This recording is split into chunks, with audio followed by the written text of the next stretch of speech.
အားလုံးပဲမင်္ဂလာပါကျွန်တော်ဦးသက်မော် photography ကနေကြိုဆိုလိုက်ပါတယ်ကျွန်တော်ဒီနေ့တင်ပြခြင်းတဲ့ tutorial လေးကတော့ကျွန်တော် Photoshop ကိုအသုံးပြုပြီးတော့ဓာတ်ပုံပြုပြင်တဲ့နေရာမှာကျွန်တော်ရဲ့ workflow လေး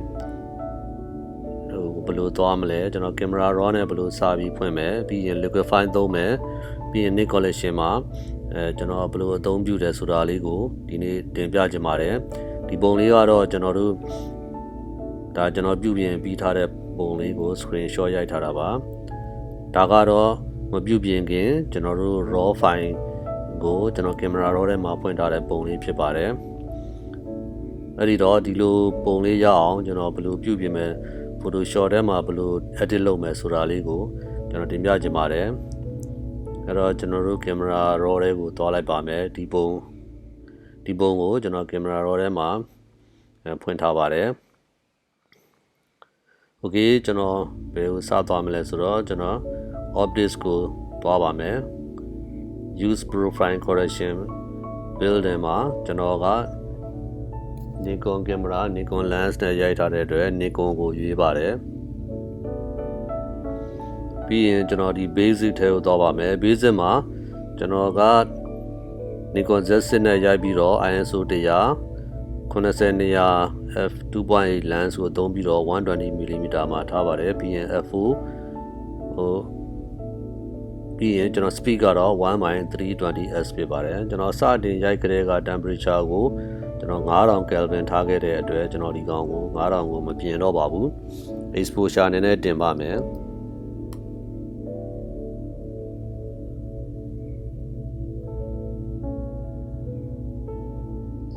โอเคပြီးရင်ကျွန်တော်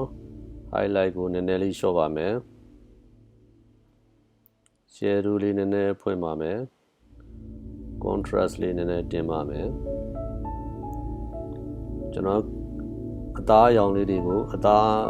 အရောင်လေးတွေနည်းနည်းချောမွေ့ခြင်းတဲ့အတွက် clarity ကို -10 ထားပါမယ်โอเคပြီးရင် detail ထဲသွားပါမယ် detail မှာကျွန်တော်က sharpness ကို65ထားပါတယ်ပြီးရင် noise reduction ကိုတန်းထားပါမယ်ဒါတော့အသားလေးနည်းနည်းချောမွေ့သွားအောင်လုပ်ပါโอเคကျွန်တော် camera raw ထဲမှာကျွန်တော်ရဲ့ workflow ကတော့ဒီလောက်ပါပဲပြီးလို့ရှိရင်ကျွန်တော်က Photoshop ထဲမှာကျွန်တော်ဖွင့်မဲ့ပုံရဲ့ size ကကျွန်တော် original size နဲ့မသွားပါဘူးကျွန်တော် resize လုပ်ပြီးတော့ width ကို7လက်မှာ height ကို8လက်မှာ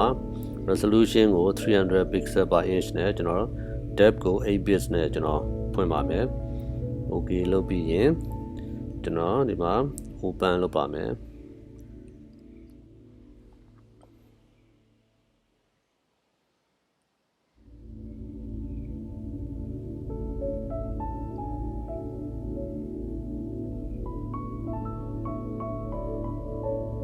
โอเคကျွန်တော် Photoshop ထဲကိုရောက်သွားပါပြီ Photoshop ထဲမှာကျွန်တော် crop tool လေးသုံးပြီးတော့ကျွန်တော် resize လေးနည်းနည်းလေးလုပ်ပါမယ်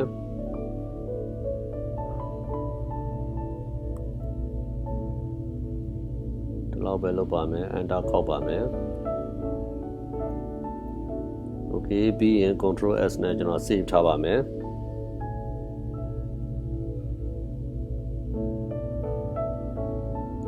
โอเคပြီးရင် command control G နဲ့ layer တစ်ခုပွားပါမယ်ပြီးရင်ကျွန်တော်ဒါ liquify လို့ကျွန်တော် rename လုပ်ပါမယ်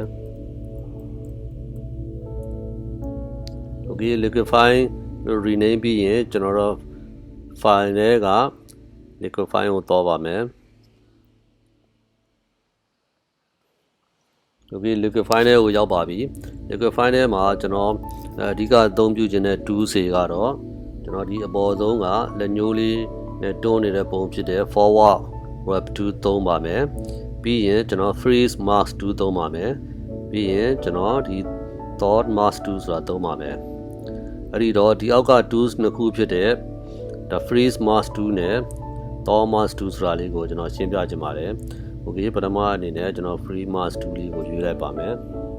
ရွေးပြီးရင်ကျွန်တော်ဒီပုံလေးကိုနည်းနည်းချက်ကြည့်ပါမယ်ချက်ပြီးတော့ free mask tool နဲ့ကျွန်တော်model ရဲ့မျက်နှာပေါ်မှာနေရာလေးတွေကျွန်တော် လိုက်ပါမယ်အဲ့တော့ဒီဟာလေးနဲ့နေရောင်လေးခြယ်လိုက်မယ်ခြယ်လိုက်တဲ့နေရာတွေကကျွန်တော်တို့ကအပေါ်ကကျွန်တော်တို့ဒီ tools ဖြစ်တဲ့ forward web 2ကိုသုံးပြီးတော့တွန်းတယ်ဆွဲထုတ်တယ်ဆိုတဲ့နေရာမှာဒီအနီရောင်ခြယ်ထားတဲ့ area တွေကတက်ရောက်မှုမရှိအောင်ကျွန်တော်လုပ်ထားတာဖြစ်ပါတယ်ဒါကနမူနာလုပ်ပြတာဖြစ်ပါတယ်ဒီမှာလို့ရှိရင်ဒီလိုလုပ်လို့ရတယ်အဲ့တော့ကျွန်တော် control z နဲ့ဒါ original ပြန်သွားပါမယ်ကျွန်တော်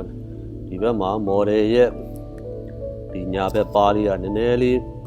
ကျွန်တော်အပြင်ကိုထွက်နေတယ်လို့ကျွန်တော်ယူဆတဲ့အတွက်နည်းနည်းလေးကျွန်တော်အထက်ကိုတွန်းပါမယ်ဒီလောက်ပဲတွန်းပါမယ်โอเคကျွန်တော်ဒီဘက်ထဲကမျက်နှာတွေက area ကိုမထိရောက်စေချင်လို့ကျွန်တော်ဒီအပေါ်ကဟာလာ freeze mask tool ကိုသုံးထားတယ်ပြီးရင်ဒါလေးနဲ့ thaw mask tool နဲ့ဒါကိုပြန်ဖြတ်လို့ရပါမယ်โอเคပြီးရင်ကျွန်တော်ဒီဘက်ကကင်မရာမန်ရဲ့လက်မောင်းလေးကိုကျွန်တော်နည်းနည်းပြင်ပြပါမယ်โอเค free mask tool လေးကိုယူပြီးတော့ကျွန်တော် liquify မသက်ရောက်စေချင်တဲ့ area တွေကိုနေအောင် highlight လေးချဲလိုက်ပါမယ်ပြီးရင်အပေါ်ကကျွန်တော်တို့ forward web 2ကိုရွေးပါမယ်ရွေးပြီးရင်size ကတော့ကျွန်တော်တို့ keyboard ပေါ်ကညာဘက်လက်သေးကွင်းလေးနဲ့ရင် size ကြီးသွားမယ်ဘယ်ဘက်လက်သေးကွင်းလေးနဲ့ရင် size သေးသွားမယ် Liquify ရဲ့သဘောတရားကဒီဆက်ဝိုင်းရဲ့အလေကောင်ကကျွန်တော်တို့ PR တွန်းအားအများဆုံးဖြစ်ပါတယ်အဲဒီတော့ကိုဖိကျင်တဲ့ကိုတွန်းကျင်တဲ့နေရာလေးကိုစင်တာမှာထားပြီးတော့ကျွန်တော်တို့ဒီလိုလေးနည်းနည်းအတူ short လုပ်ပါမယ်ဒါဆိုရင်ကိုပေါင်းသွားမယ်ကျွန်တော်ကပေါင်းတာလေးကိုနည်းနည်းshort ကျင်တဲ့အတွက်အပေါ်ကိုနည်းနည်းလေးဖိတွန်းပေးပါမယ်โอเคဒီလောက်ရပြီဒီအပေါ်ကလက်မောင်းနေရာလေးဒီနေရာလေးကတော့နည်းနည်းဖောင်းနေတဲ့အတွက်ကျွန်တော်အထက်ထဲကိုနည်းနည်းလေးအောက်ကိုဆွဲချပါမယ်โอเคပြီးလို့ရှိရင်ဒီခဲပြက်ပုံစံလေးဖြစ်တဲ့ Thomas 2နဲ့ဒီအနီရောင်လေးကိုပြန်ဖြတ်လိုက်လို့ရပါပြီ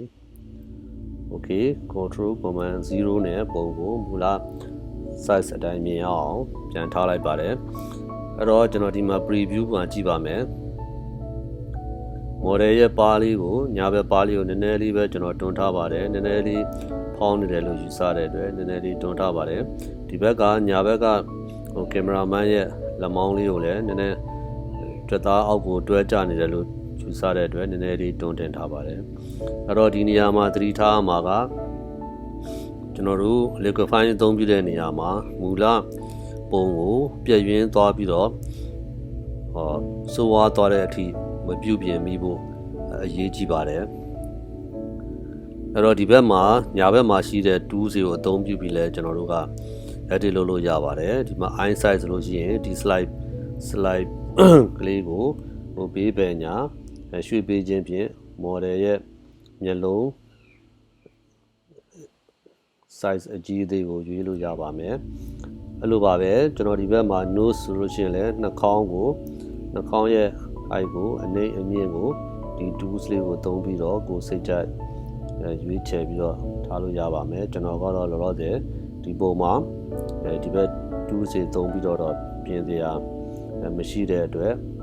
ကျွန်တော်ဒီလောက်ပဲပြပါမယ်ဒီကျန်တဲ့အပိုင်းတွေလည်း face shape ဆိုလို့ရှိရင်လည်းကျွန်တော်တို့က forehead နှစ်ဖူးမှာနှစ်ဖူးကကျဲနေတယ်ဆိုလို့ရှိရင်ကျွန်တော်တို့ဒါကိုဒီဘက်ဆွဲခြင်းဖြင့်နှစ်ဖူးလေးကျင်းသွားပါမယ်ဒါကိုဆွဲခြင်းဖြင့်နှစ်ဖူးလေးကျဲလာပါမယ်အဲဒီတော့ကျွန်တော်ဒါတော့စီစဉ်ပဲထားပါမယ်โอเคကျွန်တော်ဒီလောက်ဆိုရင် liquify အသုံးပြုနည်းလေးကိုအခြေခံအနေနဲ့ရရှိပြီလို့ကျွန်တော်ယူဆပါတယ်အဲ့တော့ okay နှိပ်ပြီးတော့ကျွန်တော်ထွက်ပါမယ်အဲ့တော့ဒီမှာ liquify သုံးပြီးတဲ့ပုံနဲ့ဒါကမသုံးခင်ပုံဒါ liquify သုံးပြီးတဲ့ပုံဒါ model ရဲ့မျက်နှာလေးကိုညာဘက်ပါးလေးကိုနည်းနည်းလေးကျွန်တော်အတွင်းထဲကိုတွန်းတက်လိုက်တာဖြစ်ပါတယ်နည်းနည်းလေးဖောင်းအဲ့တော့ဒီဘက်ညာဘက်ကကင်မရာမန်ရဲ့လက်မောင်းကိုလည်းကြက်သားလေးအောက်တွဲကြနေတာကိုကျွန်တော်နည်းနည်းလေးပဲအပေါ်ဆွဲတင်ထားပါတယ်။ Okay ဒီလောက်ဆိုရင်ကျွန်တော် Liquify အကြောင်းနားလည်ပြီလို့ယူဆပါတယ်။ဒါကို Control G နဲ့ကျွန် ကျွန်တော်လေယာပွားပါမယ်ပွားပြီးရင်ဒါကိုကျွန်တော်က rename အနေနဲ့ NIK Collection okay NIK Collection အသုံးပြုတာလေးကျွန်တော်ဆက်သွားပြီးပြပေးပါမယ် NIK Collection ကတော့ filter တွေကနေ NIK Collection color exit pro 4ကိုရွေးပါမယ်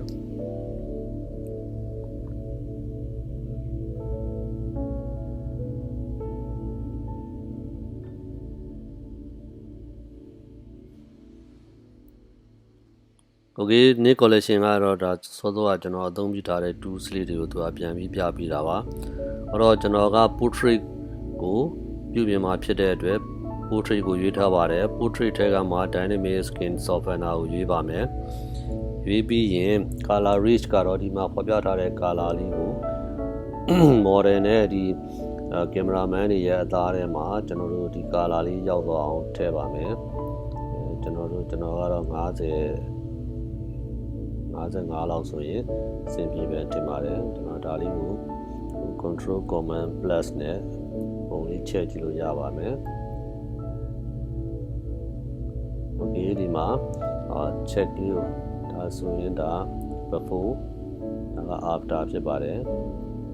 ဒါက before ဒါ after ဖြစ်ပါတယ် okay ကျွန်တော်ကတော့ဒီလောက်ဆိုရင်အဆင်ပြေပါပြီအဲဒီတော့ဒါကို control command 0နဲ့လာပုံပြန်ကြည့်ပါမယ်ပြီးရင် filter ကျွန်တော်တခုထပ်ထည့်ပါမယ်အဲ့ဒါကတော့ pro contrast ဖြစ်ပါတယ် pro contrast မှာကတော့ကျွန်တော်တို့ correct color cast မှာကျွန်တော်အကြောင်းလေးရောနေတာလေးကိုနည်းနည်း short ချခြင်းတဲ့အတွက်ကျွန်တော်ဒါဆိုဒါကို35လောက်ထားပါမယ်ပြီးရင်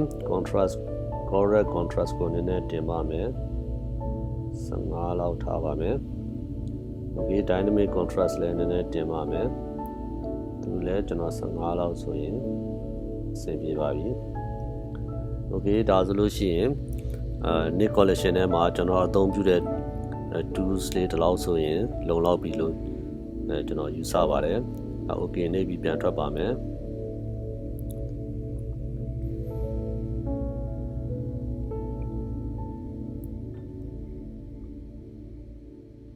ဒါ NIK Collection ကသူ edit လုပ်ထားတဲ့ process တွေကို saving လုပ်နေတာဖြစ်ပါတယ်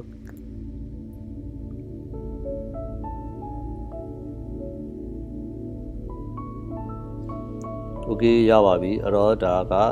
ကျွန်တော် NIK Collection အသုံးပြုပြီးသူက layer တစ်ခုပွားပြီးတော့ပုံကိုထုတ်ပြလိုက်တာဖြစ်ပါတယ်အဲ့တော့ဒီမှာမျက်လုံးလေးကိုနှိပ်ကြည့်ခြင်းဖြင့်ဒါက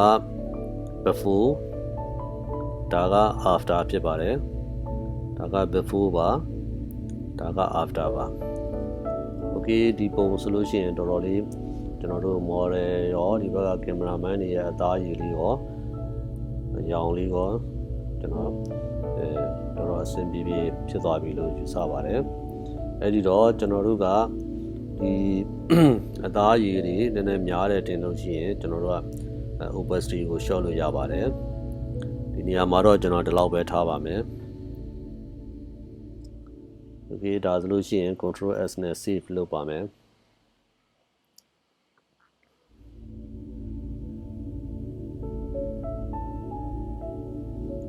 ဟုတ်ကဲ့